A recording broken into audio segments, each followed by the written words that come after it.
There will always be resistance. The next battle will always be near. As long as you have everything, there will be those who have nothing to fear. And little by little, or maybe all at once, you will lose. Because our future is not yours to choose. Welcome to Voices of Resistance. You are listening to WRUULP, Savannah, Georgia, 107.5 FM, WRUU.org. We are Savannah Soundings, community radio with global soul. The viewpoints expressed in the following program are not necessarily those of WRUU, its license holder, or the staff. I'm Barbara Humphrey. And I'm Albert Strickland. Co-hosts of today's show. Voices of Resistance is a project of the Savannah Justice and Peace Collective. We give voice to resistors who have no voice in mainstream media and present a wide range of issues that affect us all. But there will always be resistance. The next battle will always be near. As long as you have everything, there will be those who have nothing to fear.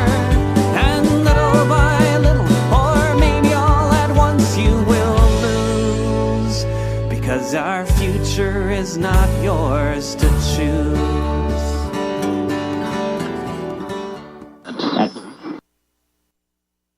I'm Barbara. And I'm Albert. And I'm Pixie. And we have Savannah on the board. So Pixie is our guest today in the studio, who just returned from Puerto Rico. And we're going to be talking about Puerto Rico in the context of its status, what its status means to the people, to the economy, and what the choices are before the people of Puerto Rico at this time. So we did a lot of research for this show with the anticipation that we will have a discussion about things. And one of the things that we learned is what it means to be a territory. And Puerto Rico is in a very unique position. It's only one of, what is it, Albert, 4 or 5 territories? Four territories of the United States. Yes. Actually, the United States owns other territories. They have different categories to them. Historically, most of the territories owned by the U.S. became states. Puerto Rico has toyed with statehood quite a bit in its history. Yes. No, I was just going to say also it's a colony is what it is. It is a colony of the United States, plain, sweet, and simple. We are colonizers again. And yes. It shouldn't be because everybody, there's a song I like from the Rascals in the 70s or something, everybody's got to be free or something like that. It's about time that we're all free, and Puerto Rico has been fighting for freedom since 1492 when it was given as a gift to Spain by that person named Christopher Columbus, who loved giving people's lives and things away. So, yeah. And then it became a U.S. possession as a result of the Spanish-American War in 1898. Yep. And we became an empire. Yes, and at that point, we became an empire because all of our other territories, well, a couple of other territories came to us in that war. The Philippines, Albert, were there others that were? Well, yeah, there was a Philippines, Puerto Rico, Cuba right. came in also as a territory under that Paris Treaty when we stole everything from Spain, put it into their empire and created our own. Yeah. So obviously Cuba and the Philippines both became independent countries. The Puerto Rico remained as a territory. And it's been 119 years? 119 years, 1898? 119 years. Okay. And a lot of the laws and policies governing territories have had not a particularly positive effect on the island, on the territories, and on the people in the territories. Puerto Rico was able to establish limited government within the island, but not voting representation in the U.S. Congress. They can send a representative, but there's no voting. They can watch.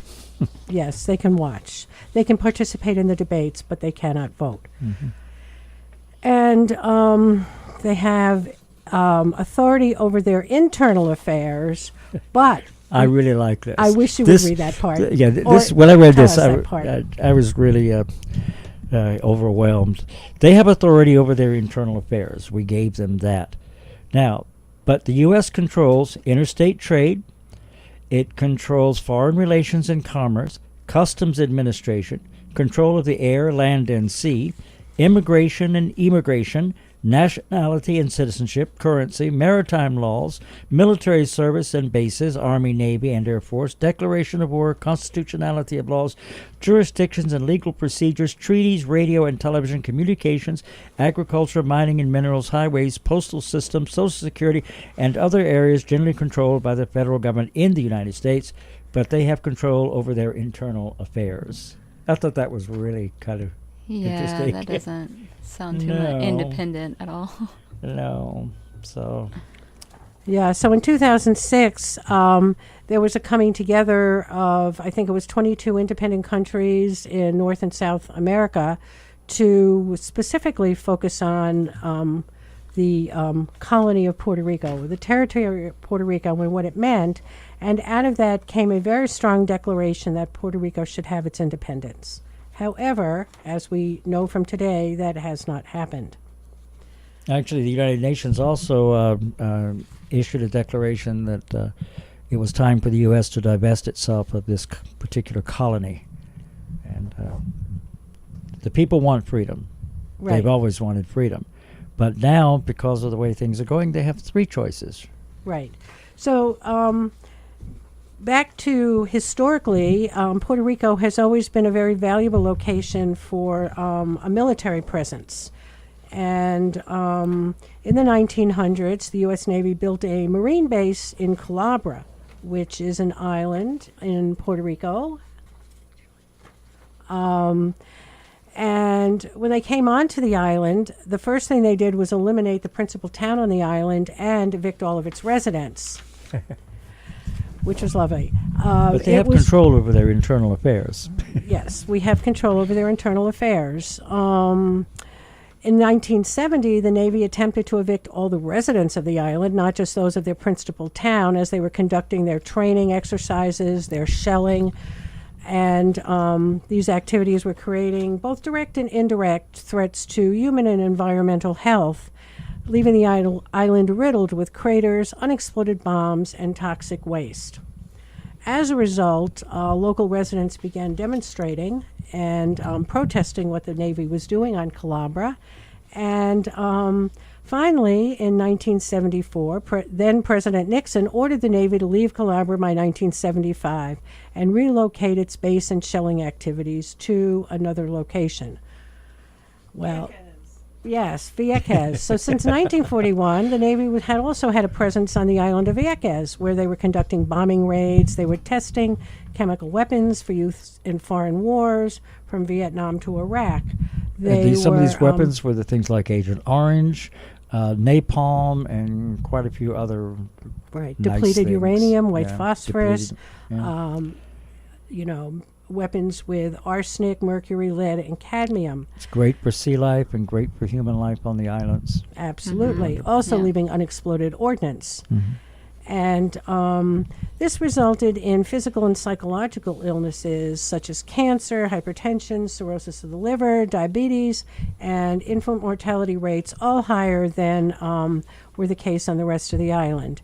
In 2005, the EPA declared this area of Vieques a Superfund site, but unfortunately, while the EPA can declare things, they have very little, these days, they have very little enforcement and also very little money for cleanup. In 2007, there was a class action suit that was filed against the U.S. government by the 7,000 of the residents in Vieques, claiming compensation for these health and mental health issues that they were suffering as a result of all this Navy testing. And the U.S. claimed sovereign immunity, which said, hey, you don't have any standing in court. We have the right to do what we have the right to do. Puerto Rico belongs to us. So this went through the court system and eventually got to the Supreme Court. And the Supreme Court, unfortunately, declined to hear the case in 2013. So the U.S. claim of sovereign immunity stood. We can do whatever we want, anywhere, at any time, without That's any right. complications, unless someone has the nerve to stand up to us. And that's becoming fewer and fewer people, it seems. And obviously not with the support of the court. So people were left after that experience with the phrase, "the king can do no wrong."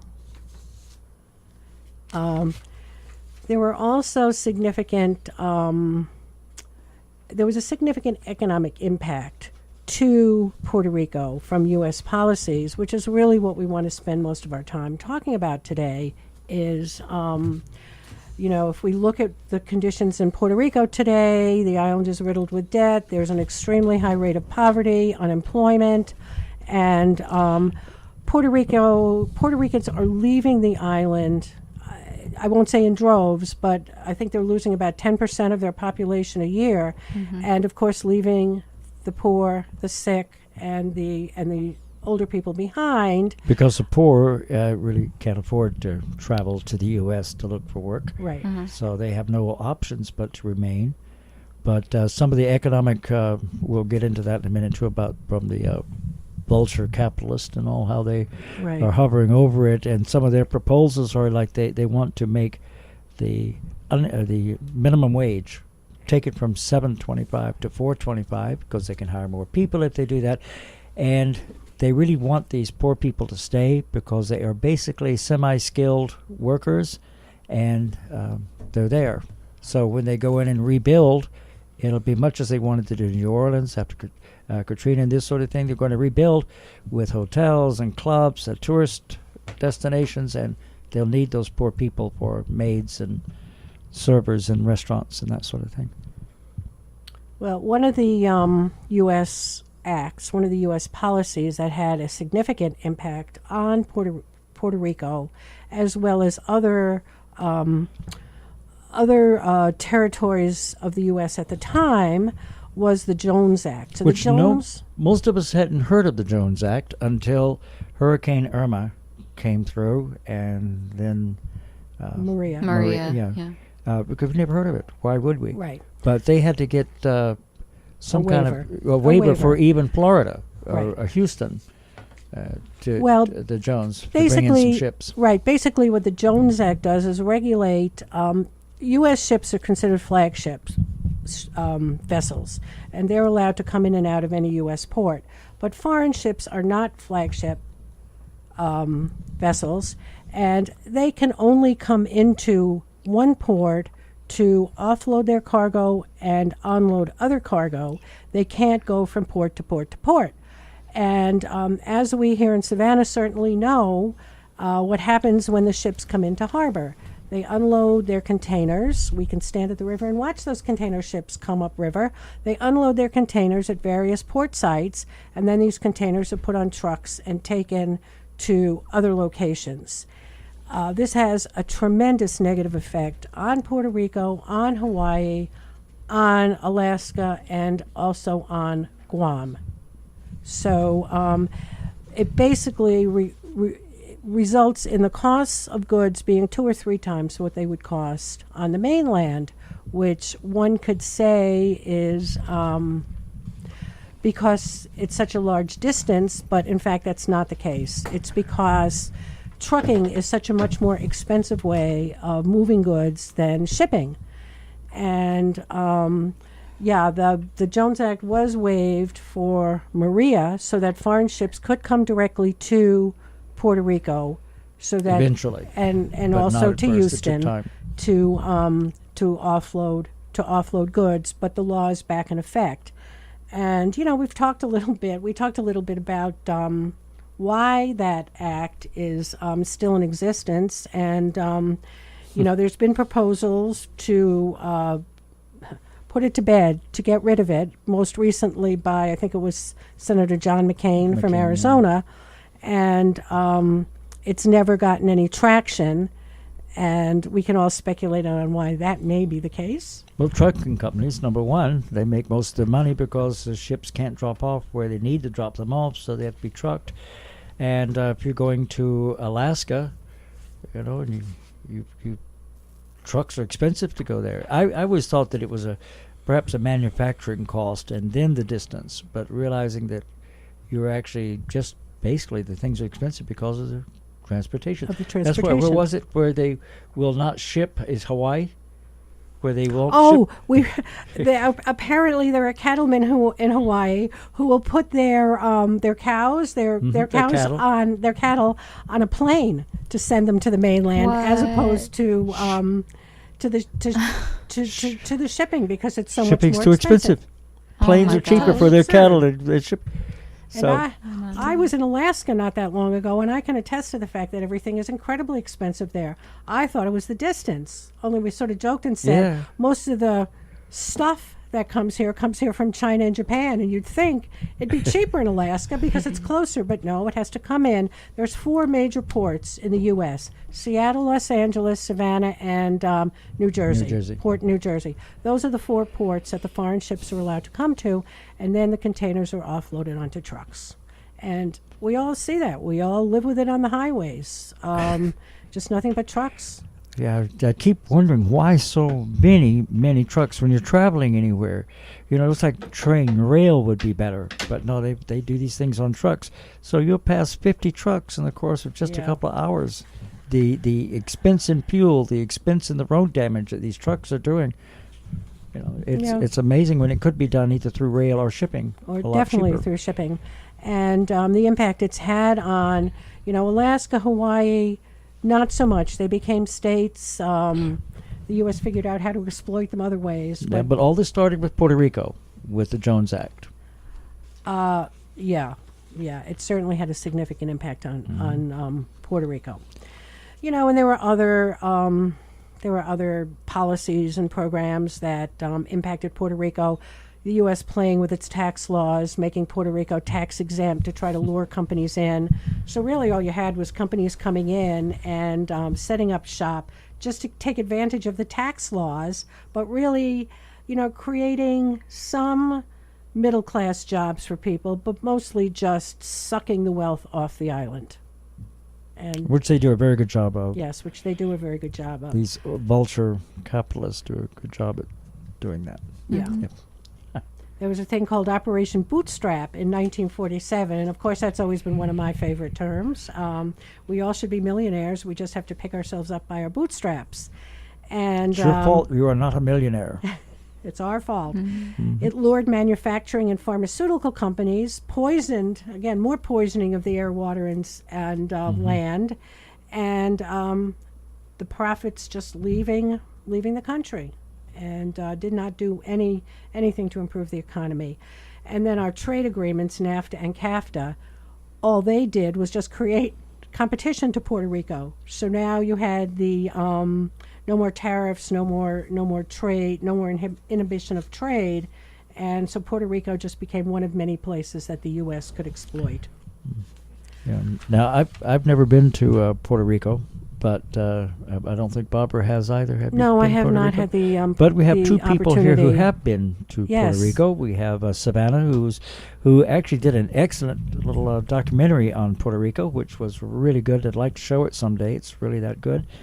And we have Dixie Ray, who is Pixie. Come on, Dixie Albert. I was from Seattle, and Dixie Ray was the governor and also head of the Atomic Energy Commission at the time, so I slipped. I'm old. You have to forgive me. Yeah, Pixie Ray.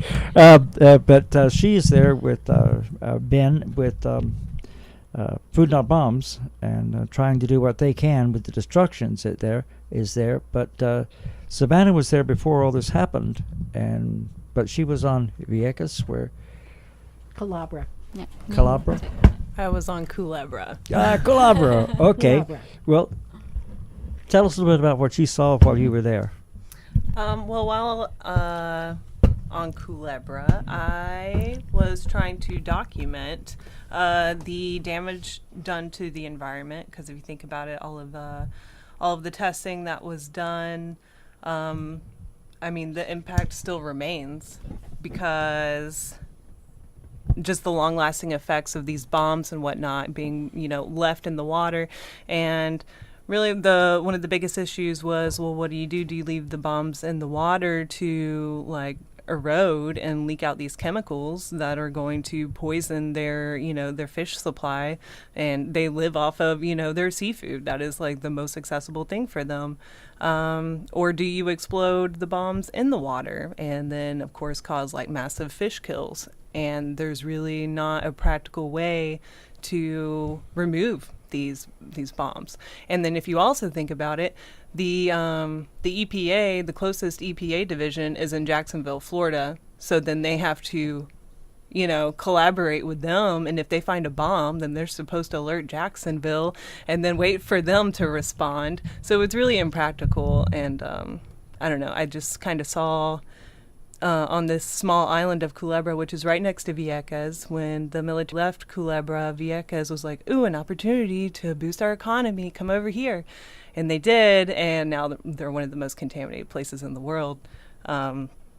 So I never got to go to Vieques, but Pixie can probably talk more about the current state of that. But yeah, just looking at this small island and even its relationship with the mainland of Puerto Rico, and then you see the relationship between Puerto Rico and the United States, and then nothing gets done, because it's like someone has to talk to someone else and talk to someone else, and there's a lot of corruption there, and I mean, just like there is here. So that was the problem getting help to Puerto Rico after the hurricane, immediately afterwards, wasn't it? Yeah, in fact, yeah. Pixie can probably talk more about like the difficulties of getting relief there. But yeah, that was my experience specifically, was looking at the environmental damage. And really, I mean, it was great that the people were able to force the military out. But then on the other hand, one of the agreements was like, the people wanted the military to leave, and they're like, fine, but we're not going to clean up anything. We're not going to be responsible for any cleanup. And they wanted them gone so bad, they were just like, I don't care, just go. But that was part of the court, wasn't it? They were cleaning up. The U.S. said we're not responsible for any of this? Yeah, with Vieques. Yes. But then Vieques. also with Culebra. For Culebra, it was mainly the people were just like, I don't care, we just want you to go. Yeah. We'll take care of it ourselves. That's right. With Vieques, it was the sovereign immunity. It was the class action suit with the residents, and which finally made it to the Supreme Court, and the Supreme Court refused to hear the case. So one of the things that really got, as Puerto Rico's economy was in a bit of a decline, they were using tax-free bonding for infrastructure projects. And of course, as was mentioned, the term vulture capitalists, hedge funds, these are the people who swoop in with money for high-risk projects, and they take advantage of every tax loophole you can. So with Puerto Rico, it was called triple tax-free bonding. These bonds were exempt from Puerto Rican tax, state tax, if you're a resident of a state where you might be paying taxes on proceeds from bonds, and also federal tax. So certainly the vultures swooped in and bought these tax-free bonds to build infrastructure. And as is often the case, it's not necessarily the infrastructure that the people in the community need. Sometimes it's infrastructure for the tourism trade.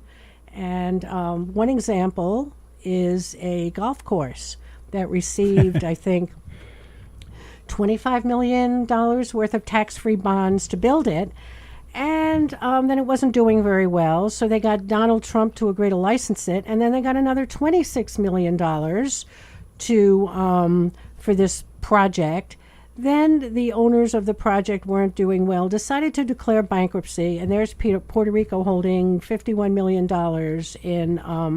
in bonds, in debt that has to be repaid to bondholders. Now, wasn't the person who did this was a contributor also to that? No, that wasn't it. Okay. That's a different one. That's all a different right. one. Well, there's so many; it's hard to keep track.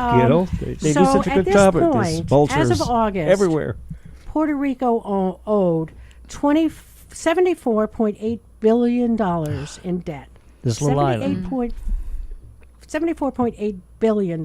This little island. This little island. This is what they owe. Plus, they owe $49 billion in unfunded pension obligations. So here they are, and because of U.S. law, they're not allowed to declare bankruptcy on that debt. So if you were a state, if you were a city, and you found yourself in debt, you could just finally throw your hands up and say, we can't pay this. And the federal government bails you out. You may get an oversight board, you may get some required management assistance, but eventually you get the money to bail yourself out. And unfortunately, not so with Puerto Rico. In fact, in 2016, President Obama appointed a financial control board to manage this debt. Not to manage it on behalf of Puerto Rico, however. Of course not. But to figure out how to deal with the debt. And what has happened since then is the effort to privatize everything, to sell off everything of any value on this island in order to pay off this debt, which of course is just creating more problems, creating more debt. And then we have the hurricane. And then we have, first Irma grazed the island, and then Maria hit. Devastated. And we have a friend who was part of the recovery effort, and he talked to us a lot about what they did. And the whole time he was talking, the U.S. wanted to help, but they couldn't get the ships in because the harbor was destroyed, and they couldn't this and they couldn't that. And I'm thinking to myself, we here in Savannah spent, 2 weeks tracking Hurricane Irma. We agonized over its path. It's not like hurricanes come out of nowhere and smack you like an earthquake. You watch them coming. You can't predict 100% where they'll go, as we know from here, but from Puerto Ricans' perspective, you pretty much know it's going to come across before it turns north.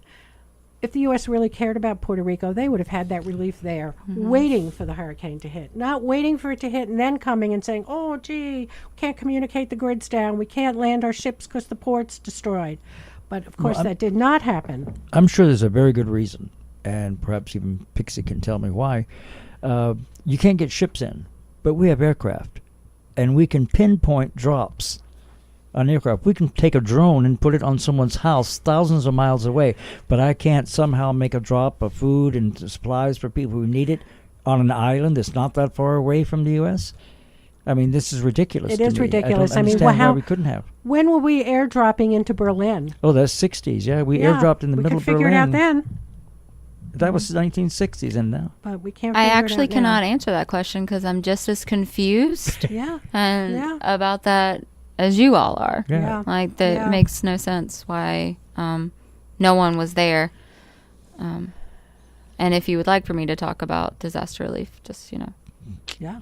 Well, it's part of the whole picture of bankrupting an island, putting them in a debt they can never get out of, and then playing games, offering deals to help retire the debt, and one of which, it's like if you were in debt and somebody came to you and said, well, you can't declare bankruptcy, there's no way you can get out of this debt, all you can do is sell off all your assets.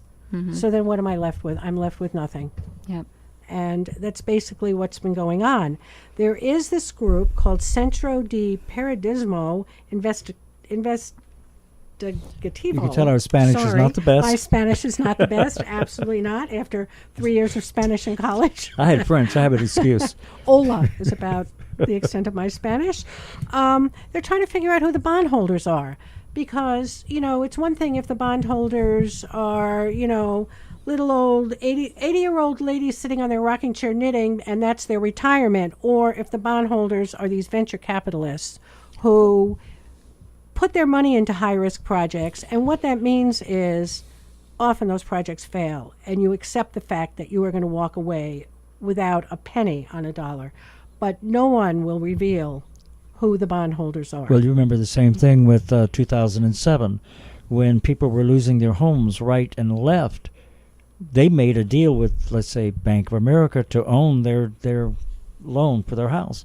But here's a bank in Germany saying, no, we own it. But they have no paperwork to prove it, but they own it because it's been sold so many times. That's one of the problems with capitalism in general. Yep. But it's, and actually, before Maria, the 2008 global financial collapse did its job on Puerto Rico. And at that point, that was, when the immigration started, that 10% of the population is emigrating out. And it's the professional people, the people who can get jobs on the mainland, who are leaving. And at this point in 2016, almost 50% of the households are below the poverty level. That is 2.5 times the rate of the poorest state in this country, of Mississippi. So it gives you some example of what this means. So one of the things that we've created then is this island debtors prison That's right. with no hope of recovery, essentially, from this debt crisis, Right. except through slavery, selling themselves even more to the American To the vultures. empire. Yeah, Yes. to the vultures. And not very different than what happened in New Orleans after Hurricane Katrina, that a lot of people were moved out. They didn't emigrate out of the state. They moved out. They were moved out as hurricane, to get out of the path of the hurricane, and they couldn't come back because of so much devastation.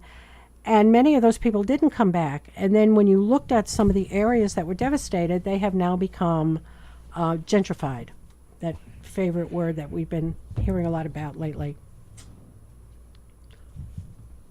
Okay, so we need to stop our conversation for a moment and identify who we are. And we are Voices of Resistance on WRUU-LP, Savannah, Georgia, 107.5 FM, WRUU.org. We are Savannah Soundings, community radio with global soul. This portion of WRUU-LP Savannah Soundings programming is made possible by a grant from Brighter Day Natural Foods, offering produce, vitamins, and supplements, and a deli and juice bar. Brighter Day is located at 1102 Bull Street at the south end of Forsyth Park. More information available at 912-236-4703 or brighterdayfoods.com. If you enjoy our programming on WRUU-LP, please support the station with a donation. As an individual, you can give any amount, become a basic station member, or become a serious fan of the station. To check out membership rates and to donate to the station, go to www.wruu.org/individual and select to donate monthly or subscribe to an annual membership. Again, to donate to the station, go to www.wruu.org/individual and select to donate monthly or subscribe to an annual membership. Thank you for listening to and supporting WRUU-LP. So welcome back to Voices of Resistance on WRUU-LP, Savannah, Georgia. I'm Barbara. I'm Albert. And I'm Pixie. I'm Savannah. Yes, Savannah on the board. So one of the things out of the hurricane that Albert was starting to talk about before, but this is the place for it, is when one of the consequences of the hurricane was that the electric grid was knocked out, which knocked out all mobile communication. And there were places on Puerto Rico we had read that you could only reach by running. So you had to send people to these places. That was the only way to communicate. No roads. No power. roads. Well, yeah, no roads, no roads for vehicles, and no communication. So fairly recently, there was a contract that was let for $300 million to rebuild the electric grid. And it was given to a company called Whitefish Energy. Now, this is very, very odd for me. A company given a $300 million contract with the track record, which I'm sure you're about to say, is almost non-existent.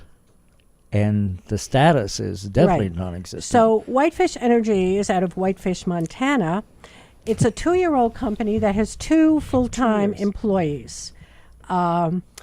Its primary backer is a company called HBC Investments, whose it's a private equity firm, a venture capitalist firm, run by a guy named Joe Colonnetta, who was a major Trump donor.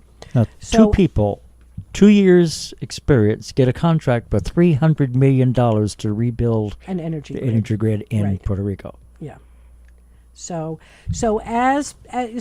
you would think that after the financial crisis in 2008, and especially after the hurricane, that this island was left in such devastation, everybody would be running the other way. Well, everybody except the vulture capitalists who still want a piece of those tax-free bonds. And In fact, they're circling now more so than they ever have, Yes, because now certainly it's in more so. devastation. It has That's to right. be rebuilt, and so That's they're right. there to pick up the pieces. yeah. And of course, as the vultures circle, it's the cronies who are getting first dibs on these tax-free bonds. So what are the options right now for Puerto Rico? What are the options for Puerto Ricans? Highest poverty rate of any of the 50 states. Absolute highest unemployment. Totally devastated. And the three options before Puerto Rico were the same three options that have always been there: to remain a territory, to become a state, or the third option to be independent. And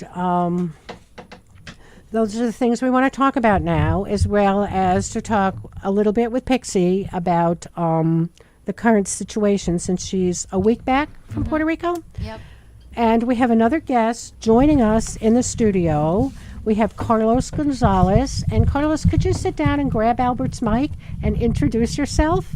Hate to put you on the spot right away. About me, wow. Yes, tell me. Well, that I'm late other than that, but it was hard to find The a late, place, great so- Carlos Gonzalez. Tell us about yourself. Okay, about myself. I was born in Nebraska. My dad is Puerto Rican, and he was in the Air Force. My grandfather was in World War II. My father was in Vietnam. My brother was in the Coast Guard.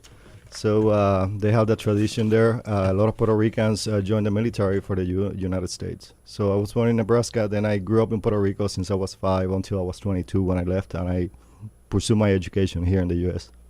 So I'm teaching here in Savannah now. Wow. Well, welcome to the show. Welcome to Savannah. And we had talked a little bit about the history, the presence of the military in Puerto Rico. And we had talked about the economic conditions there, about the hedge fund managers, the vulture capitalists, circling even more so after the hurricane. So would you like to add it all to that conversation? That, tell us a little bit about your experience. Well, I did a little research based on my experience, plus I did some research today preparing for our conversations. And about the current situation after the hurricane, it's been very difficult. I thought about going there, but now the tickets are $500, $600 to go there one way. So it's amazing. I'm surprised. So with JetBlue leaving Atlanta, Orlando. So I wanted to go there, join the family for a little bit, kind of solidarity, because they're still going through all the situation of getting up at 3, 5 in the morning to go for ice or get gasoline for a generator or something, So, but I'm not very savvy about these hedge funds. I know it's part of the problem, all these triple taxed free The triple tracks. Free that bonds. indebted the island. But I think a lot of the blame lies on the politicians in the island. The Jones Act puts all the power of Puerto Rico over the governor, is the Congress, and our Congress is not going to pay attention to the issues in Puerto Rico, especially, as you said earlier, they have a comisionado residente, or a person that has no vote in Congress, Right. only voice. It's like second-class citizenship in a way. Right. So when I was in the island, I worked for, there's the genetic political DNA. It's very unfortunate here. If you have parents that are Democrats, the kids are Democrats just because of inheritance, or they're Republican the same way. Yeah, Well, yeah. there is the same way. It's if you are for the Partido Popular, that are for the Commonwealth or the territory situation, do nothing, skip it that way, then the offspring just follows the same train of thought. My family was statehooders. So then when I was there, I started college. I worked for the statehood party to try to get the governor elected. And they are fierce in pursuing plebiscites all the time. They always have a plebiscite every so and so years in trying to determine the status solution. Right. And nothing gets done. Do you think they're legitimate? Because some of the votes we read about, there were questions about were people maybe inhibited from voting, or because they really wanted the turnout to be a certain way? Well, the last one was just a few years back, which shocked me, and it was only 25% participation, Right. and statehood won, supposedly. Yes. Yes. So, hey, we're so politicized and so partisan here. The Republicans know here that Puerto Rico state will be more seats for the Democrats. So basically, so they're going to support it. Right. So we know that we have gridlock here in Yeah. so many aspects, Yeah. so many legislations and everything. So they're not going to do anything about it. So it's difficult. And then the politicians hurt the self-esteem of the Puerto Ricans. I think Puerto Ricans feel Puerto Rican first. They have that pride of being in Miss Universe and have won 4 or 5 times. Been in the Olympics and have won gold in boxing, judo, maybe in track and field one time. And is being at the basketball team. They one time beat the U.S. and there was all that pride and the joy and everything. Yeah. But they also feel American. But at the same time, we have to separate certain feelings, why they are like that. Right. I read that the federal taxes paid by Puerto Ricans are total $4 billion. But the federal aid to Puerto Rico is $21 billion. So as many states, like Texas, for example, when Harvey hit Texas, I researched, and Texas get $1.5, $1.50 out of every dollar in federal taxes they pay. So they get Right. more from the federal government than what they put in. So apparently Puerto Rico is putting a little more, is putting less than what they get. And unfortunately, that money goes to social programs only. I mean, I don't have a problem with that, but it doesn't go in education and improving the universities and everything. Right. When I went to Puerto Rico, the University of Puerto Rico in Mayagüez, they were ranked number 5 in engineering back in the 80s. 70s and 80s were really good years in Puerto Rico. As you said earlier in the show, the industry was in a renaissance. They were coming in. They got away with not paying taxes, but they created jobs and a strong Right. middle class. Right. I work in DuPont and Hewlett Packard in Puerto Rico in Okay. manufacturing, and there was so many young people making $12, $15 an hour as operators or technicians, and their lives improved a lot. Yeah. But that improved the tax base, but it was the tax base by the workers. The companies were not paying anything, obviously, Right. as you That's brought up right. earlier. So the government was not raising as much money. So since I've been in the United States, I was raised Catholic. I'm not Catholic. I'm not even Christian. So I'm out of the closet. There it is. So in my education in science, engineering, and everything, my readings and everything, I became broader in my mind about accepting so many other things. I believe that all religions are right, all religions are wrong. Yeah. So in terms of politics, I shifted to independence. Yeah. And I felt that independence is the best solution to Puerto Rico. But Puerto Ricans their self-esteem has been brought down so much by the politicians that we depend so much from the United States, from those social programs, from those Right. $21 billion That's we right. receive. That's right. And that's where the problem lies, in nobody taking the helm on changing the current situation, which is bad. Yeah, which is very bad. I mean, we did a little research on the independence movement and some of the people over the years, Albizu the Campos. Nationalist Party, and then we had read, and I was looking for the date. I haven't found it yet. But at one point, the governor of Puerto Rico, the Puerto Rican Senate passed a law outlawing any move toward independence, and you weren't allowed to talk about it. You weren't allowed to advocate for it. It probably was the result of there was a couple of Puerto Ricans that attempted, there was some shooting on Congress back in the 50s. Somebody Yes. attempted to shoot Truman Yeah. in 48 or in that circa that year. Right. Right. So maybe then they were afraid of, Yeah. don't remember his name. I remember Albizu Campos. He was a leader, a bright man, a leader that died in prison, and he was independence nationalist, and he died in prison in 65. That's right. It was in And 1948. cancer, and the rumor is that he was irradiated in the prison in Atlanta. Right. So So it was in Yeah, 1948 when the U.S. appointed governor signed a law that was passed by the Puerto Rican Senate prohibiting discussion of independence and fighting for liberation. And then in 1950, we had a revolution, a revolt in Jayuya, in the center of the island. There was they started a revolution, but it was put down. So. Right, it was put down. And at that same time that year, COINTELPRO, that wonderful program that infiltrated all these organizations to destroy them, was surveilling 75,000 people in Puerto Rico. Wow. So you can kind of imagine that some of the people who were really advocating for independence were brought up on charges. Sedition was the big one, and the movements were destroyed. That was the era of McCarthyism, right? So probably they was communist and everything. And Martin Luther King was probably under surveillance. So for social justice, but they so was I have a communist. quick question, and then we want to talk to Pixie a little bit about conditions. We came across some movement where they're talking about not using either the anglicized Puerto Rico or the Spanish Puerto Rico, but calling the country Boricua. Is that something that familiar with? Boricua? Boricua. It's Boriquen. It's the Indian word for that the Taínos had for the island was Boriquen until the Spanish came, and then the name changed. It used to be called San Juan Bautista. That was the name that Christopher Columbus gave it. Okay. But then it became Richport or Puerto Rico. Yes, because all the gold, silver, gems that were being stolen from South America and Mexico by the Spaniards, then were Puerto Rico was a stop for refueling, for food, for the ships, and on their way to the palaces to coat them with gold and just bring it to the royals there.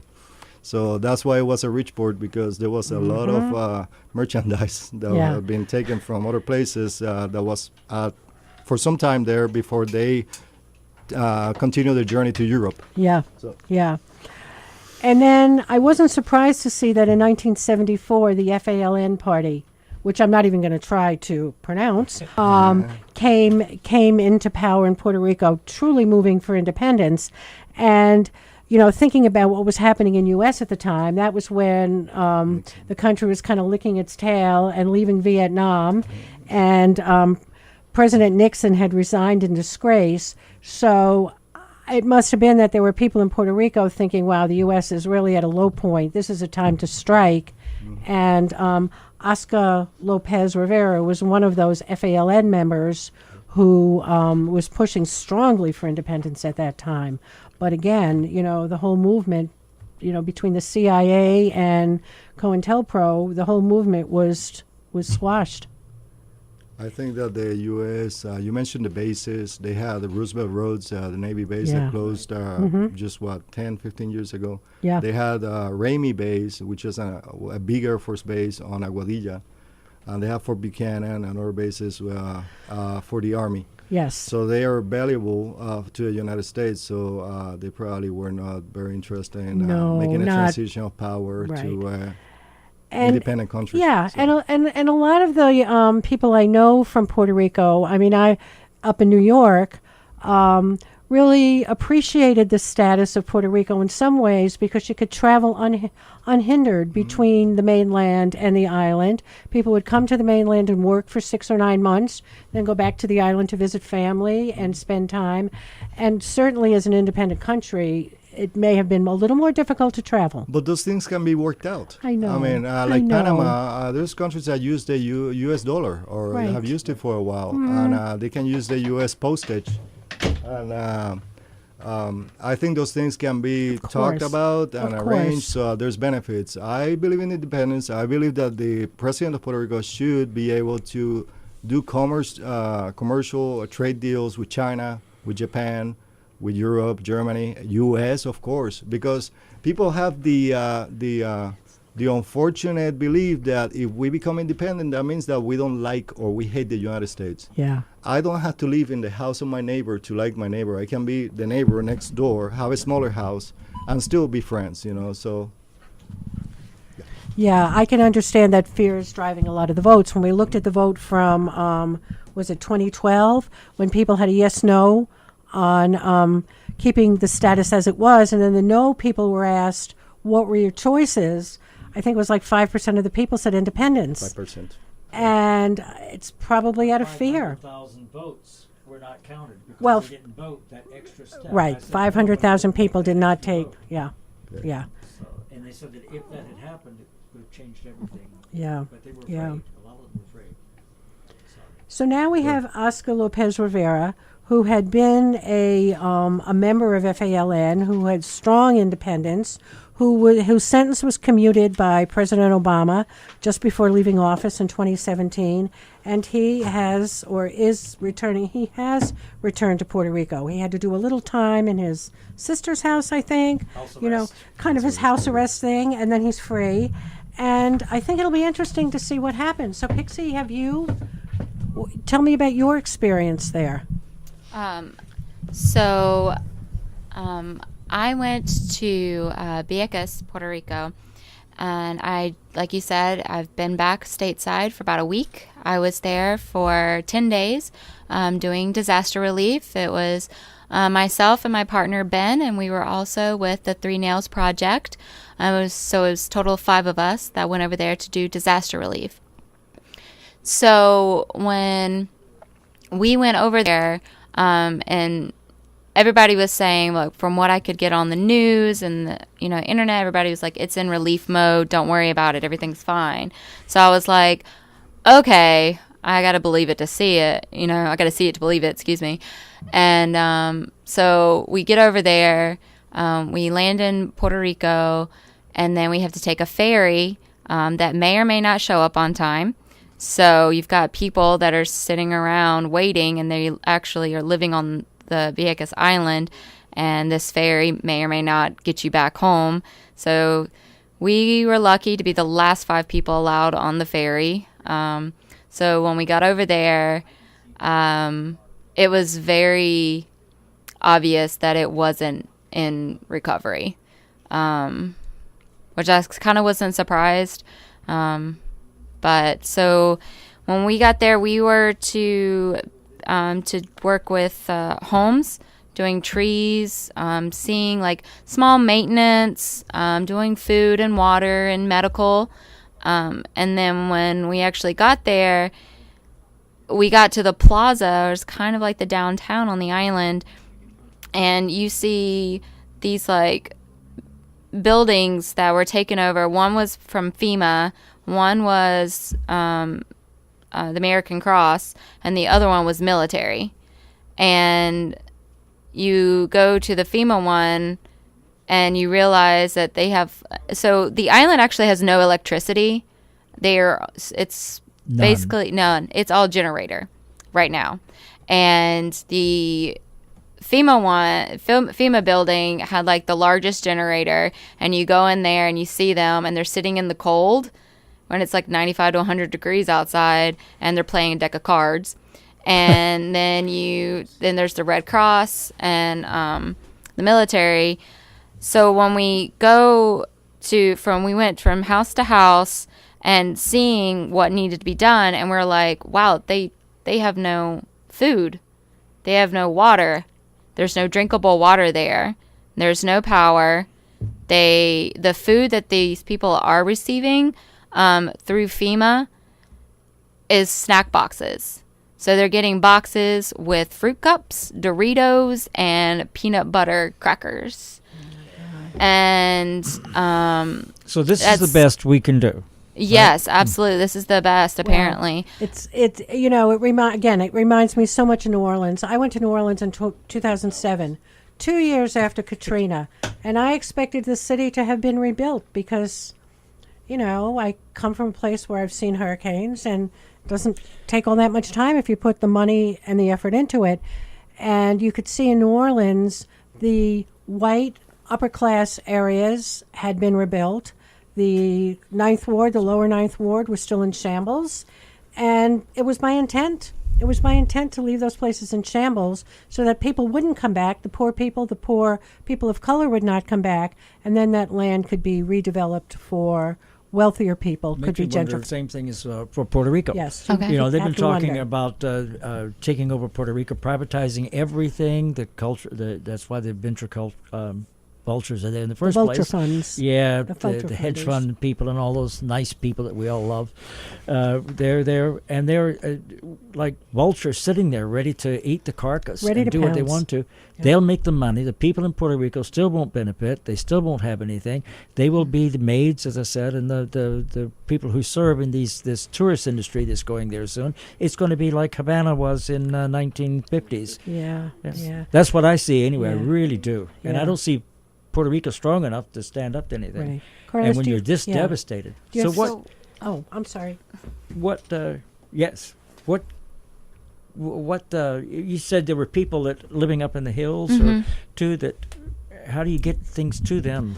It was very easy actually, and it was kind of mind blowing that when we went to one lady's house, we actually stumbled upon her on our last day there. So on last Tuesday, and her house looked like if you try to make a house of cards, it was splayed out on the side of the mountain. Her roof was in the road. We were standing where her living room used to be, and we found out that she had been sleeping in her tub, and we just so happened to stumble upon her. And we were like, wow, okay. So we put her house back together in 3 hours. And we were just driving by and found this. And she told us that she still had not seen FEMA or Red Cross. And the island's not that big. And the island is only, not that the big. island's actually Right. like 3 miles or something. And, Vieques.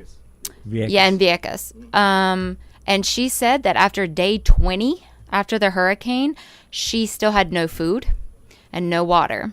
So she actually ended up putting on the only pair of shoes that she had, which was a pair of busted flip-flops, and she had shards of glass in her feet from trying to clean up from her house. And she ended up walking with blood, like glass shoved into her feet, going on 20 days without food, walking into town, which is walkable, but no one had been there for her. She actually showed up just to get a snack box, and she asked for a medic kit, and they told her to go to the grocery store and buy one. So then she ended up walking back in that situation. So, yeah, so they still have no power. There's no food source, and they still cannot drink their own water. Now you were planning on going back. Yes, so I am going back. I'm back in Savannah so that I can do some planning and some fundraising so that Ben and I can go back to Vieques. There's a lot of work that needs to be done. There needs volunteers out there because the states or U.S. or whatever you want to call it is not there for them. Okay. Carlos, we have less than 2 minutes. Would you like to add anything to this part of the conversation? Have you spoken with family in terms of this disaster relief? What's happening, what's not happening? Well, one of the issues with the island is that Puerto Rico is 35 miles by 100 miles, and it's very mountainous. Yes. So everybody that I meet in the United States, they talk about San Juan. Yeah, I've been in Puerto Rico. I've been to San Juan. Right. And most of my time live in the island. Yeah. And I appreciate the beauty of that place of the island. The mountains are beautiful, very therapeutic. Just get up there, nature, the fog. The beaches in the west side are white sand, thick sand, yellow sand. It's beautiful. So the thing is that it's remote. My father lives in the mountains. I grew up in Ponce, but after he retired from teaching, he went to Tuaro in the mountains. So those roads to get there, they were damaged because they're on the side of the mountains. There's no other way to build them, Yeah. and with the mudslides and all the Right, runoff and everything. right. So I understand the situation of this lady in Vieques and everything, but Vieques is more, well, it's an island of Puerto Rico, but it's smaller, so you would think that she will have access to help much easier than the people in the mountains. So sadly, But this is the biggest Yeah. hurricane to hit since 1936 or Right. 32, San Cipriano, San Felipe. So sadly, So- we have to end the conversation. We've come to that witching hour of 7 o'clock. Thank you all so much for listening to Voices of Resistance and this incredible conversation about Puerto Rico, which we certainly will have again. And next week, we're going to talk about immigration. Right, and we still need to talk a little bit more about what can be done now with people helping out, like Pixie and anyone else that we can help get back to Puerto Rico to do what they can. And there's only one other thing. We have a minute left. I don't know 30 what we have seconds. left. No more time. No We have more no more time. time. Okay, Dave. I think we had 20 seconds ago. Okay, all right. Thank you. Thank you so much. Thank you all. For listening.